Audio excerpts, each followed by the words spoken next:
bora arrumar meu cabelo comigo. Acabei de lavar ele. Usando esse creme aqui, ativador de cacho. É a segunda vez que tô usando ele, tô gostando. O fio tá ficando bem soltinho. Tá aqui em cima.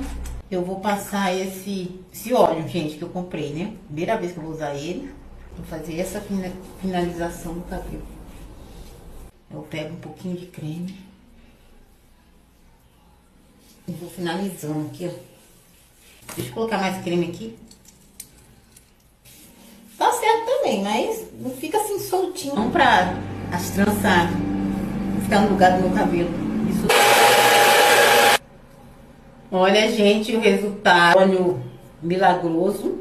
Então, deixando o cabelo crescer, vou hidratar pelo menos 2 vezes. Pantene milagroso, óleo milagroso.